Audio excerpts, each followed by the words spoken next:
Hello, my friends. Welcome. My name is Joe. This is the Joe Martino Show.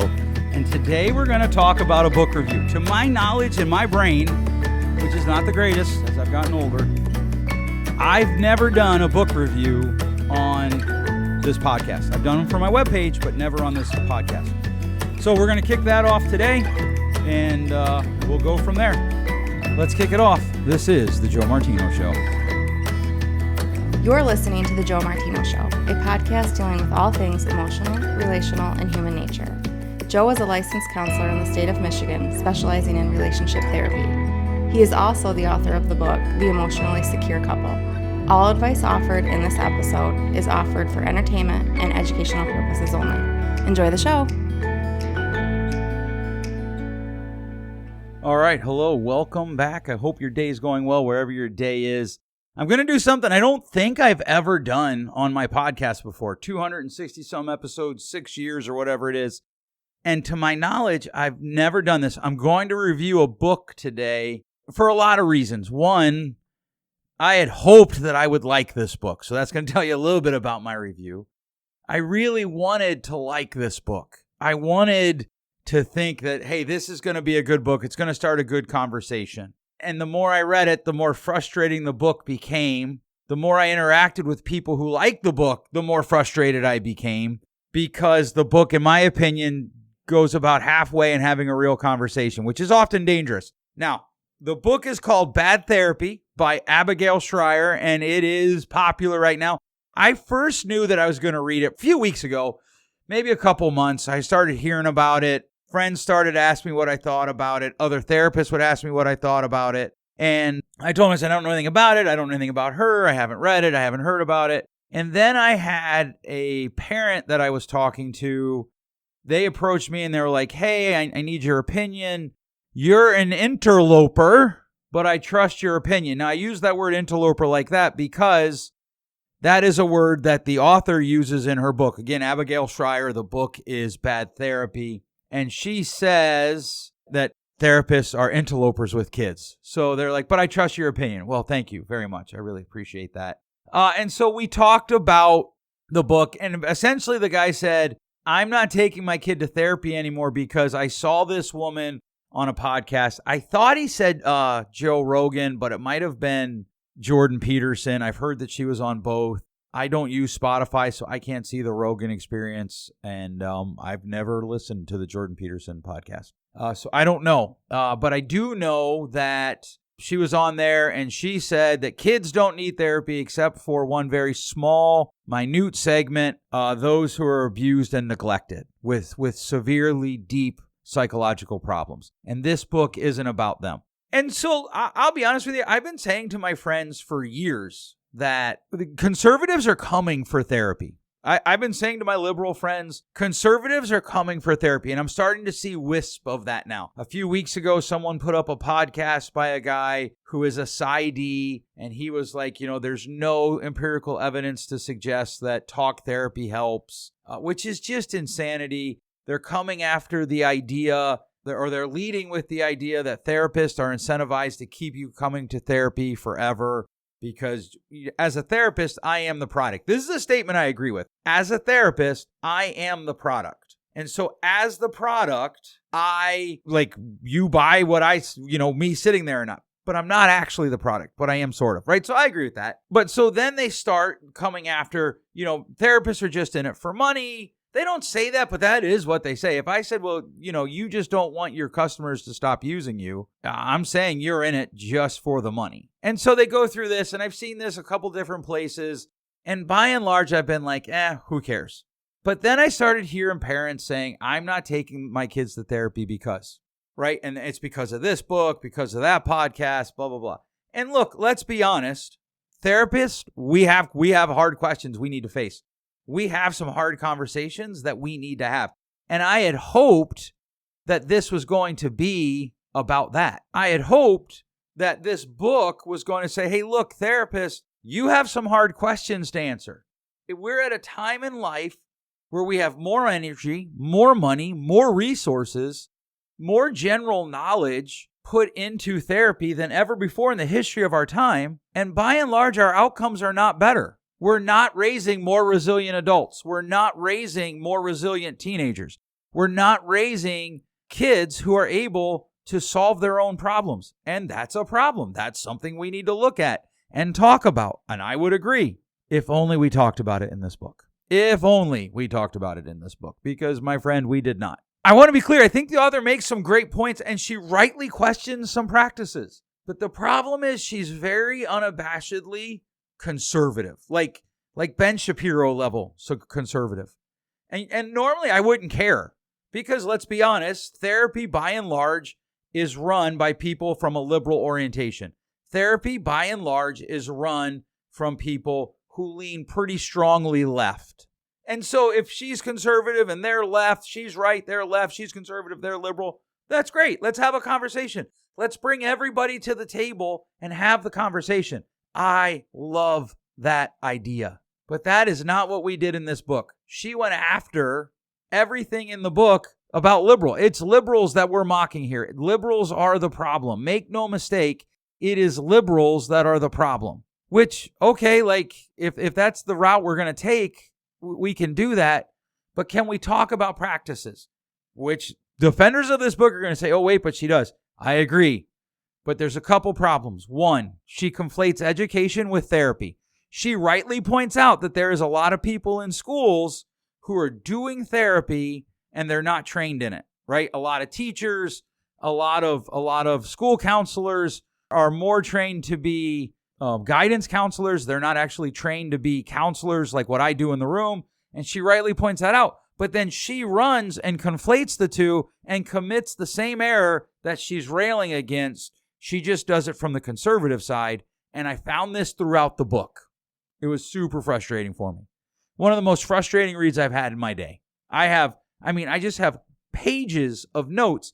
And I took a green pen for things I agreed with, a red pen for things I disagreed with, and a blue pen for just general observations. I think in colors, so I like that. And so I just did that, ran that way, and it worked well for me. And I have a lot of notes. I have about 15 pages of notes, and it splits out to about 4 pages of observations. I guess it'd be 16. 6 pages of agreement and 6 pages of disagreement. So you might say, well, Joe, that's a balanced book. And it might be, except for this. Even in the spots where I agreed with her, she went rogue. And that's what made it frustrating, because her argument is going to be lost. My conservative friends are going to just totally suck it down and be like, yeah, because, right? Because those liberals, those crazy liberals, because she didn't call them that, like, in those words, but that's what she calls them. But my liberal friends are going to ignore the book because they're going to be like, oh, that crazy conservative. That crazy. And so that's my problem with the book. Good books should bring us all to the table for a conversation about what's going on. And look, I believe in therapy. One of the claims she makes in the book is she's like, there is scant evidence to no evidence that therapy for children works except in extreme cases.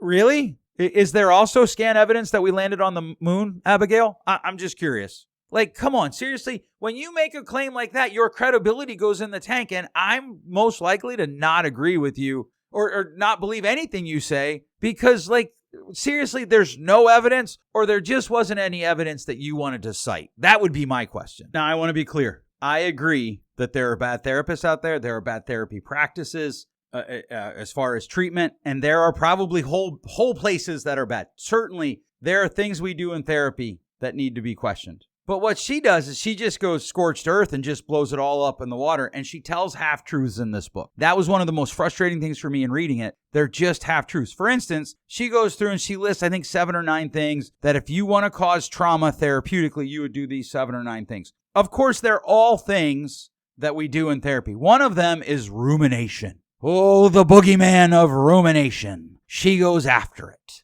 And rumination, there is scant evidence to suggest that rumination, this evil, evil thing, actually helps people. And I'm reading this and I'm like, actually, that's not accurate. If all we do is ruminate, of course, there's problems. But the idea that there's no benefit to rumination, there's no benefit to looking back at what has happened to you. And my favorite part of this book is, so she when the therapeutic practices that she dislikes, she says that they use cherry-picked research and that they use half research. And so my favorite part of this book is, guess what she does on this section?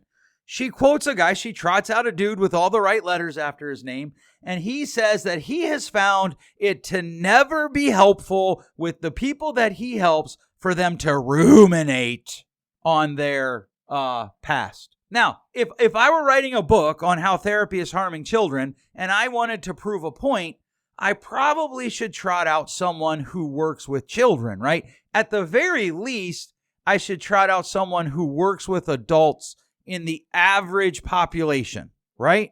Oh no, not our intrepid investigative journalist, not her. She trots out a guy that helps convicted felons reintegrate into society. And when I went and did some research on him, the majority of the people that he's helping reintegrate into society have spent a significant time in prison. Do you think people who have spent a significant time in an adult prison in California have the same needs as kids? Like, because he's not found it beneficial to work with convicts, does that really prove that kids don't find value in it? Like, that's silliness. I want to be like Abs. Can I call you Abs? That's illogical. That's a non sequitur. Now, maybe if you trotted out somebody who works with college students and said that, or maybe somebody who worked with high school students. Now, here's the thing. Here's where I would agree with her. And I know a lot of therapists that would agree with me on this. If all we do is ruminate, that will probably bring harm. If you get stuck just thinking about what's going on that was bad, then yes, that is bad for you, right? That's not good. That is bad. It's not helpful. But this is what she does throughout the book. She takes fractures of therapy and tries to pitch it as mainstream. In the book, at least, I don't know her in person. I bet she's a wonderful person in person. But in the book, at least, she does not meet a logical fallacy that she's not willing to embrace with two arms and hug deeply. She does not meet a non sequitur that she is not willing to grab a hold of if it proves her point. And then she goes on a lot of mights and maybes and coulds and possiblies. Well, ruminating could cause harm. But then later, she trots out a unique and provocative idea and study about how depression might actually be good for us. And she admits that the sample size is small. She didn't admit this in the book, but on an interview of her that I found, she admitted that the sample size for that study was small, but she found the idea intriguing and she believes it could, maybe, possibly, might help kids if we teach them that depression is good. Abigail, how many people die of suicide? Now, here's the thing. If she had gone the route of, hey, you know what? Anxiety and depression are normal, I would agree with her. I would have loved this book. I would have been like, yes, that is true.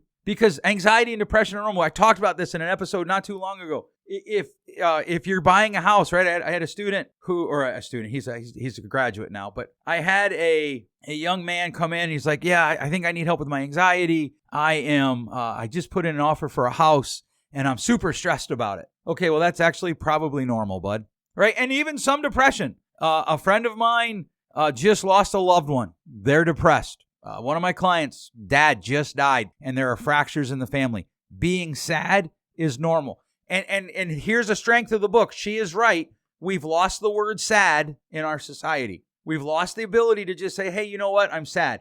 We go right from happy to depressed. But she goes about it in a way that destroys her own point. She's so bent on disproving those crazy liberals that she just does. I found the book to be intellectually dishonest, right? In another chapter, she's like, emotional check-ins do more harm than good. Really? Really? Because the people that were ignoring their emotions, they were just killing it, weren't they? And that's one of the definite fascinating aspects of this book. She goes on and on and on about like, hey, we just need to get back to parenting the way I was parented because we all turned out okay. But what's weird is in the book, in the part of the book where she's making that point, she goes off on the illustration about how we were told that kids didn't mind if their parents got divorced. Kids are resilient. They'd be fine. And they'd be happier if unhappy parents got divorced. And she says this mind-boggling quote. It was weird because my friends who forgot their math book at their dad's and they wouldn't see him for a week, they didn't look happier. Like, Abigail, you're this close. You're so close to getting it. But then you got to go prove the crazy liberals wrong. So you just run off on this rant. Emotional check-ins are bad because you have an anecdotal opinion, by the way, That's another thing. She did not meet an opinion that she has or that someone else has that she's not willing to trot it out as fact. And here's the thing. All I need is one other, because I at least know one person who I've talked to about this who loved the book. And he said to me, yeah, but a lot of the opinions she shared were from experts. I wouldn't agree with that, right? Like the guy that she shared the opinion with, or she shared his opinion, he's an expert. I'd agree that he's an expert, but he's not an expert in kids. He's an expert in reintegrating convicts back into society. But two, if that's the criteria, I only have to find one expert that disagrees with her, and I can find a childhood expert that disagrees with her and walk it back out. The whole therapists just want you to keep coming. I'm on an 8-month wait list. I don't want you to keep coming. I want you to graduate. I want you to move on. I tell my clients in the very first session, my job is to teach you skills that you will use to replace me. Now, does that mean they don't come back? No, of course not, because we grow and we move. But she tells these anecdotal stories. My second big problem, or whatever number I'm on, another big problem I have with the book is she conflates what happens in therapy with what happens in schools. Like, write the book about schools then.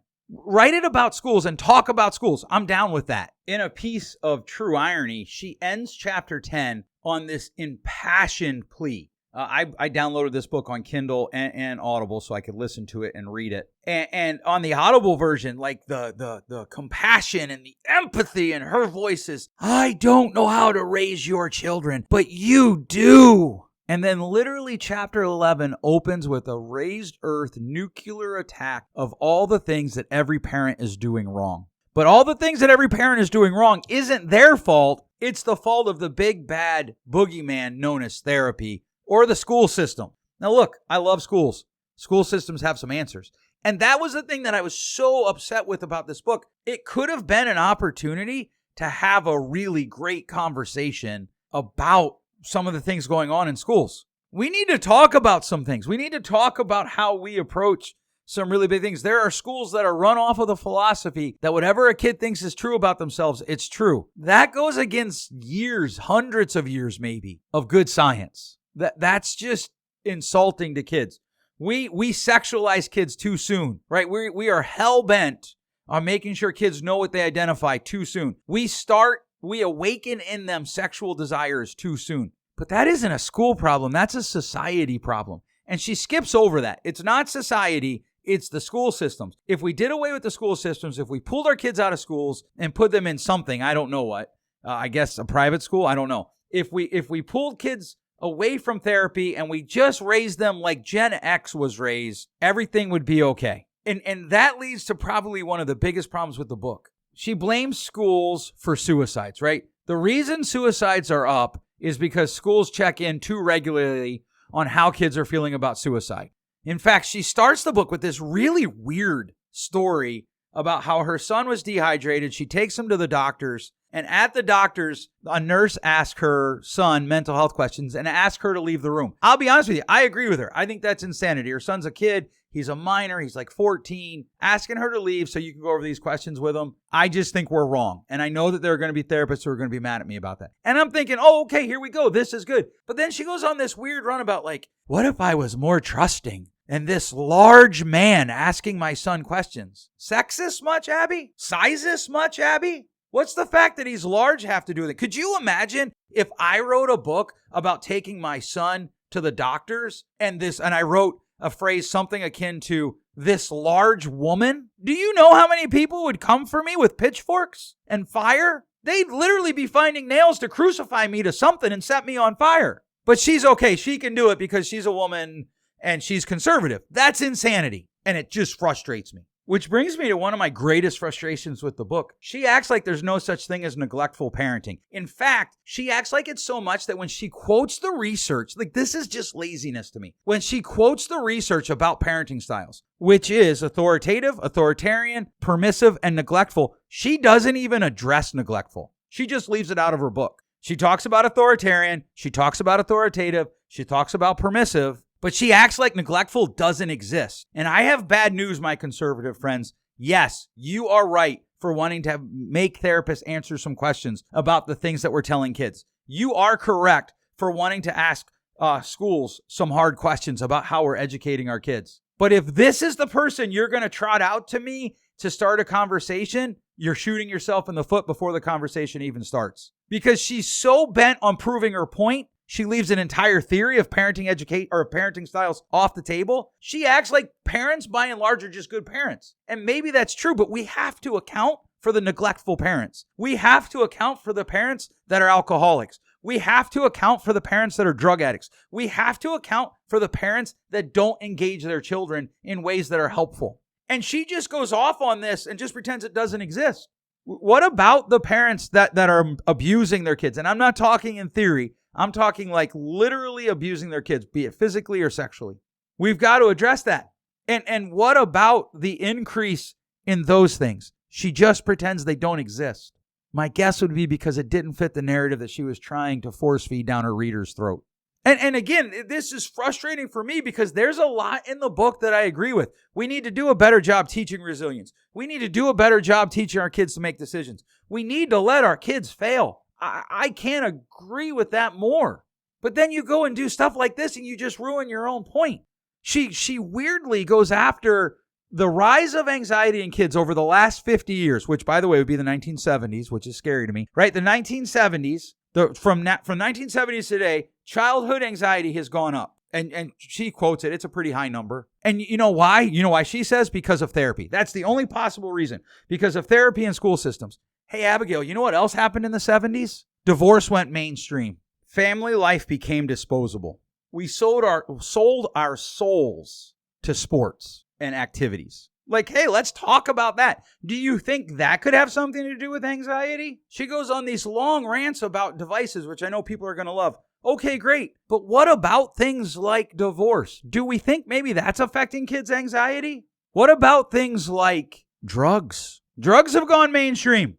Let's talk about that. I was talking to my daughter. I did a presentation. In fact, I'm going to do a podcast on it, and I think I'm going to have her come on and do a second podcast on it. We were talking to parents, local parents, about drugs, and one of the things that she pointed out to them was, it was a presentation about parents have better conversations with their middle schoolers and high schoolers about drugs. And one of the things that she talked about was the reality that most kids are just one kid away from drugs, and parents tend not to think about it beyond their kids' friends.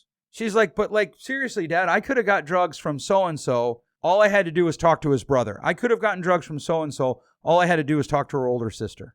And we talk about that. It's not in the book. It's not in the book. It's just the wicked, wicked monster of therapy. Now, look, there are things I liked about the book. She talks about the fact that ADHD can be treated with things other than medicine, and we probably ought to try those first. I agree. And I think the research does support her on that. I don't want you to walk with... I was really frustrated with this book, as you can probably tell at this point in the podcast, but I don't want to throw the baby out with the bathwater like she did. My biggest concern is this is not actually going to start a conversation, and we're due for some conversations about mental health in America. We're due for some conversations about what does it mean for us as parents to raise our kids. Because she goes on this rant about bad parenting, right? If she called the book Bad Parenting, I don't know if I would have even read it. But she goes on this book about bad parenting, or rant. She calls it bad therapy, blames everything on therapy, and her honest questions, and maybe they're not honest, but they're at least worth looking at, get lost in the mix.